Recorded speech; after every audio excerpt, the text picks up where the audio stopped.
잠들지 못하는 밤, 역사 속으로의 시간여행, 역사 읽어주는 여자입니다. 여러분, 안녕하세요. 역사 읽어주는 여자입니다. 오늘은 시작하기 전에 이제 한 가지 양해 말씀을 드릴 게 있어요. 저희가 이제 지난 시간에 트로이 영상을 이렇게 하나로 쭉 묶어서 업로드 해드리겠다라고 이야기를 했는데, 이게 이제 저작권 관련된 문제로 불가능하다고 합니다. 그래서 굉장히 아쉽지만 트로이를 하나로 이렇게 쭉 연결해서 업로드 해드리는 건 불가능할 것 같아요. 네, 정말 죄송합니다. 그럼 이제 오늘 이야기를 시작해 볼게요. 오늘은 꽃과 관련된 그리스 로마 신화를 가져왔어요. 바로 이제 나르키소스, 수선화와 관련된 이야기입니다. 나르키소스를 영어식으로는 나르시스라고도 하죠. 나르키소스에 관련된 이 신화도 사실 여러 가지 버전이 존재를 해요. 그런데 오늘은 이제 가장 잘 알려진 버전을 가져와 봤어요.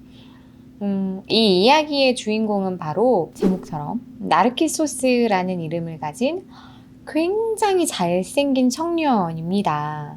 그의 미모가 굉장히 상당했기 때문에 수많은 여성들이 그를 흠모했어요.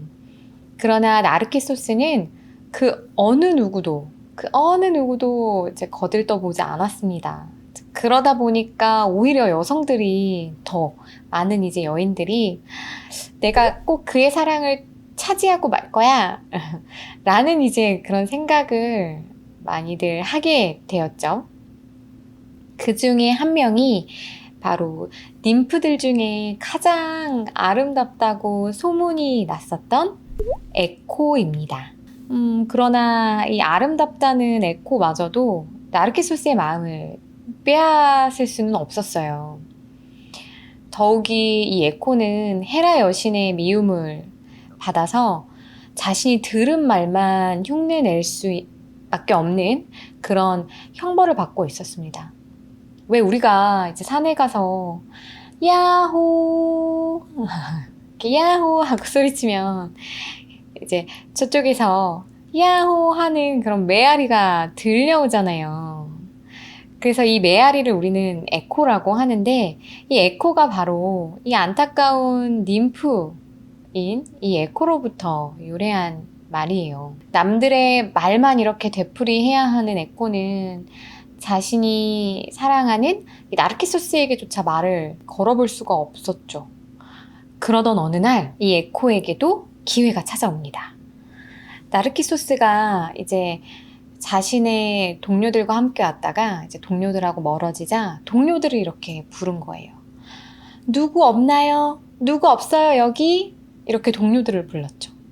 그러자 나무 뒤에 숨어 있었던 에코가 대답을 했어요. 물론 에코는 이 나르키소스의 끝말만을 되새길 수밖에 없었죠. 그래서 에코는 여기 하고 대답을 했어요. 그러자 이제 깜짝 놀란 나르키소스는 뭐야 이리 나와 하고 소리쳤죠. 그러자 에코는 그의 말을 따라할 수밖에 없으니까 이제 그의 끝말만 또 따라하면서 여기 이리 나와 하면서 두 팔 벌려서 그에게 다가갔죠. 그런데 이제 여러분들도 아시다시피 콧대 높은 나르키소스는 과연 그런 에코를 받아줬을까요?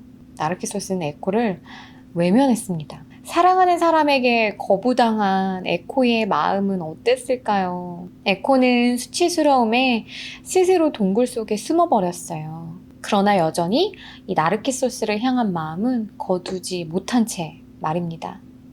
결국 동굴 속에서 에코는 점점 야위어 가다가 결국 목소리만 남았다고 합니다. 그렇다면 에코를 거부한 나르키소스는 어떻게 지냈을까요? 나르키소스는 여전히 자신을 사랑하는 여인들을 잔인하게 조롱했어요. 그래서 그에게 조롱당한 그 많은 여인들 중에서 한 명이 신들에게 기도를 합니다. 다른 사람은 거들떠도 보지 않는 그런 잔인한 나르키소스가 자기 자신을 사랑하게 만들어주세요. 이렇게 기도를 올렸죠. 그런데 이 기도를 들어주는 신이 있었을까요? 네. 바로 이 복수와 분노의 여신이었던 네메시스 여신이 이 여인의 소원을 들어주기로 합니다. 그래서 어느 날 이제 나르키소스가 물을 마시기 위해서 연못 위로 이렇게 몸을 숙였어요. 그런데 그 연못이 굉장히 깨끗해서 그 연못 위로 이 나르키소스의 모습이 보였던 거죠. 자신의 모습을 본 나르키소스, 즉 연못 위에 비춰진 자신의 모습을 본 나르키소스는 그 모습을 보자마자 바로 사랑에 빠집니다. 그런데 여러분, 어떻게 자기 자신과의 사랑을 이룰 수 있겠어요? 결국 나르키소스는 하염없이 연못에 비친 자신의 모습만을 바라보다가 그렇게 점점 말라갔어요. 그리고서는 연못가에서 죽음을 맞이하게 됩니다.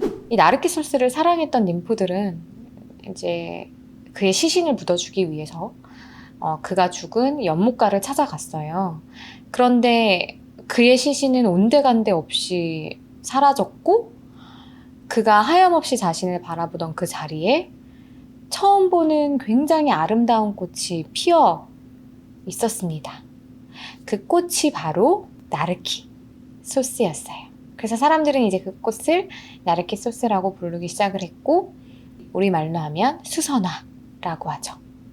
그래서 나르키 소스는 자신을 사랑했던 한 아름다운 그런 청년으로부터 유래한 꽃입니다. 근데 여러분, 이 나르키 소스에 관한 신화를 듣고 보니 생각나는 용어가 혹시 있지 않으세요? 바로 나르시시즘이죠. 이 나르시시즘이 바로 앞에서 지금 우리가 이제 살펴본 이 나르키소스에서 유래된 용어예요. 이 1898년 영국 의사였던 이 앨리스가 심리적인 태도를 설명하기 위해서 나르키소스를 통해서 처음으로 표현했고요. 그 이후 이 나르시시즘 문제가 정신의학에 자리 잡은 것은 바로 프로이트가 정신분석 이론의 사용을 하면서부터라고 합니다. 나르시시즘은 그렇다면 과연 무엇일까요? 바로 자기애적 인격 장애입니다. 자아의 중요성이 너무 과장이 되다 보니까 자기 자신을 너무 사랑하게 되었고, 이것이 자아도취와 자기 중심적인 성격 장애로 나타난다라는 것이에요. 물론 자기애적 사랑, 이러한 것들은 조금 지양돼야겠죠. 너무 자신만을 좀 중요시하게 되고 자신만을 사랑하는 이런 것들은 조금 지양되어야겠지만, 건강하게 자기 자신을 사랑하고 또 아끼는 것은 한편으로 또 중요한 것 같아요. 우리가 또 아직까지 상황이 좋지 못한 이러한 좀 어두운 상황 속에서 이 역사 읽어주는 여자를 시청해주시는 여러분들은 항상 건강하게 자기 자신을 사랑하고 또 돌볼 수 있는 그 마음과 여유를 꼭 가지셨으면 좋겠습니다. 오늘 이야기는 여기까지예요. 오늘도 유익하고 즐거우셨다면 좋아요와 구독하기 버튼도 잊지 말아주세요. 오늘도 함께 해주셔서 정말 진심으로 감사드립니다. 지금까지 역사 읽어주는 여자였습니다. 우리 다음 시간에 또 만나요.